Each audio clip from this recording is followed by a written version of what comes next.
ముఖ్యంగా ఈ telecom wing అన్నది ఈ గ్రిడ్ ఆపరేషన్కు ఎస్ఎల్డిసి అండ్ టెలికాం వింగ్ కూడా చాలా ఇంపార్టెంట్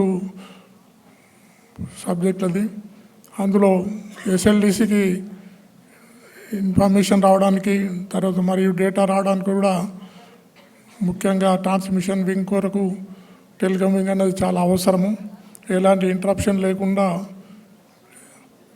కమ్యూనికేషన్ రావడానికి కొరకు మీరందరూ ఇంజనీర్స్ అందరూ కృషి చేస్తూ ఉన్నందుకు కృతజ్ఞతలు. రాజేశ్వరు రిటైర్ అయిన సందర్భంలో వారికి మరి కుటుంబ సభ్యులకు ఆయురారోగ్యాలు ప్రసాదించాలని కోరుతున్నాను. The most, our chief guest of honor, Rajeshwar and Mrs. Rajeshwar Gargi. I'm so happy to see so many people who have come here to wish Rajeshwar on his retirement day. Rajeshwar Gargi Chopalante, I think I was in projects for more 22 years in 400 kV and 3 years in O&M. So Rajeshwar, I think for the 20 years I must be knowing him. In the projects, telecom is something, a nervous system in the project. So here I should thank all the telecom engineers, including Rajeshwar Garu. You have cooperated so well in the projects. Without telecom, nothing can happen, though it's the last part of the project. And you have very shortage of time also. You have done everything in time. And the coordination given to you is really overwhelming. Rajeshwar Garu Chappalante, though I know him since 20 years antunan kada, is a very soft person and so many characters. Most of them have shared their Rajeshwar Garu experience. So many characters. The best thing what I మెచ్చుకుని దానిలో అంటే ఎంత ఆవేశం ఉన్నా ఎంత ఉన్నా కూల్గా చెప్తారు. సపోజ్ ఏమన్నా తిట్టాలంటే కూడా కూల్గానే తిడతారు. అది తిడుతున్నారా చెప్తున్నారని. So I always use to wonder, ఇంత మంచి character nobody can have it. And ఆయన ఎప్పుడు ఆయనని ఫ్యూమింగ్గా కోపంగా ఎప్పుడు చూడలేదు, కూల్గా ఉంటుంది. నేనే ఏం రాజేశ్వర్ గారు తొందరగా అవ్వలేదు, మాకు ప్రాజెక్ట్ టైం ఉంది చేయాలంటే అయిపోతుందిలే మేడం అని ఇదే ఆన్సర్. కానీ ఏంటో ఈయన చేస్తాడో లేదో అని డౌట్ వచ్చేది, కానీ టైంలో చేసి పెట్టేవారు. సో దట్ వే అదొక బెస్ట్ క్వాలిటీ ఇన్ హిమ్, అది అందరికీ రాదు. అండ్ ఇంకోటి కూడా హెల్పింగ్ నేచర్ అండి. He goes to the core. ఎక్కడ ఏ లెవెల్కి వెళ్ళానల్లా he goes to the core and ఆ హెల్ప్ చేస్తాడు.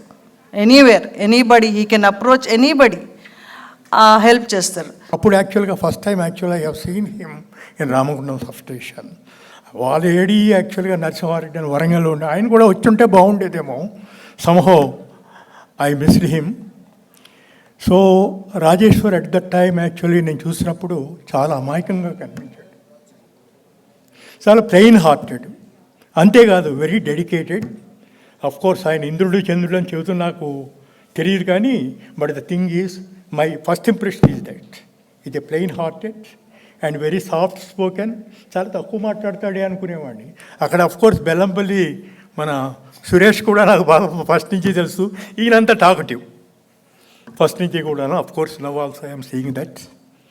అండ్ ఆయన ఫైర్ బ్రాండ్ అన్నది it's a news to me actually. Okay, plain hearted and ఒక రకంగా నాకు సింపతి ఉండేది వీళ్ళిద్దరి మీద.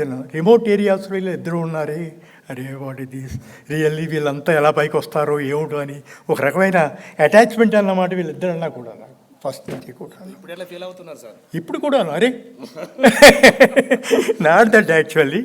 అక్కడికి పోతే నేనంటే many times actually used to go to Ramagundam and Bellampalli, Adilabad, ఇవన్నీ కూడా నాకేం సంబంధం లేకపోయినా కానీ wherever commissioning works are there, I'm there. ఆ రకంగా నడిచేది యాక్చువల్గా. సో నిరంతరాయంగా ఆయన ఎక్కడైనా ఇంటికి వెళ్తే, లేకపోతే ఆదిలాబాద్ మొత్తమే కాకుండా దాదాపు తెలంగాణలో మేజర్ ఏరియాస్లో ఎక్కడైనా వెళ్తే తనకంటూ ఒక సమాజాన్ని నిర్మించుకొని ఏం చేస్తున్నాడు? అసలు నీ డబ్బురా, నీ కోసం ఫామ్ అయిన ఈ దేశం, నీ కోసం ఫామ్ అయిన ఈ రాష్ట్రం, నీ అవసరాల కోసం ఫామ్ అయిన ఈ జియోగ్రాఫికల్స్ అన్నిటినీ ఎంజాయ్ చేయాల్సిన నువ్వు ఎందుకు అట్లా నేరోగా ఉంటున్నావు అని చెప్పేసి ఒక ఎవెక్నింగ్ ప్రోగ్రామ్ని ముందుకు వెళ్తున్నాడు. కాబట్టి డెఫినెట్గా నాకు తెలిసినంత వరకు అట్లాంటి ఒక ఆల్టర్నేట్ మెకానిజాన్ని తయారు చేయడంలో చాలా తక్కువ మంది ఉంటారు. అలానే ఇక్కడ కూడా మనం చూసాం, తెలంగాణ ఉద్యమాన్ని తన భుజకంధాల మీద వేసుకోవడమే కాకుండా బైఫర్కేషన్ విషయంలో అయితే ఒక రీసెర్చ్ స్టార్ట్ చేస్తే ఎక్కడికి వెళ్ళాడయ్యా అంటే ఆర్డర్లు చూసుకుంటా సర్వీస్ రిజిస్టరే కాకుండా ఆర్డర్లో అపాయింట్మెంట్ డేట్లో కూడా నేటివ్ ప్లేస్ ఉంది. ఆ నేటివ్ ప్లేస్లో ఒక ఆర్డర్ తీస్తే సమ్ 84, 85లో 80స్లో ఉన్న ఆర్డర్ తీస్తే మొత్తం A to Z పైనుంచి కింద దాకా అందరూ ఆంధ్రోళ్ళే. అరే ఇది ఎందుకు జరుగుతుంది మీకు అర్థమే కావట్లేదు, వీళ్ళందరూ ఆంధ్రోళ్ళు రవై వాళ్ళు మాట్లాడుతున్న వాళ్ళు వీళ్ళు మీకు అర్థం కావట్లేదు అని చెప్పేసి ఆర్డర్ కాపీ తీసుకొని వచ్చి చూపిస్తే దాంట్లో నేటివ్ ప్లేస్ అని నేటివ్ డిస్ట్రిక్ట్ అని చెప్పేసి రాసి ఉండడం జరిగింది. నేటివ్ అడ్రస్ ఉంది, నేటివ్ డిస్ట్రిక్ట్ కూడా ఉంది. ఆ ఆర్డర్ని బేస్ చేసుకొని మనం రిప్రజెంటేషన్ చేస్తే అసలు ఒక్కొక్కళ్ళు మనం అనుకున్న వాళ్ళు ఎవ్వరు కూడా మన చుట్టుపక్కల లేరు, ఎక్కడోళ్ళు మొత్తం ఆంధ్రాని.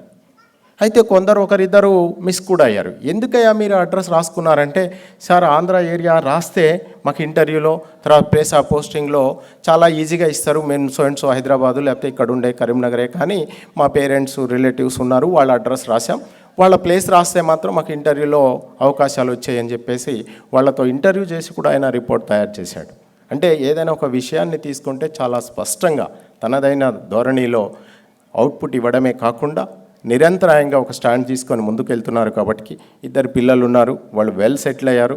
ఏదైనా ఒక విషయం ఆయనతో మాట్లాడుతున్నట్టయితే మనల్ని మనం మర్చిపోవడమే కాకుండా ఒక ఆల్టర్నేట్ మెకానిజం, ఇవాళ సమాజంలో మోడర్న్ మెకానిజం ఇవ్వడానికి ఆయన ఒక కంకణబద్దులై ముందుకు వెళ్తున్నారు.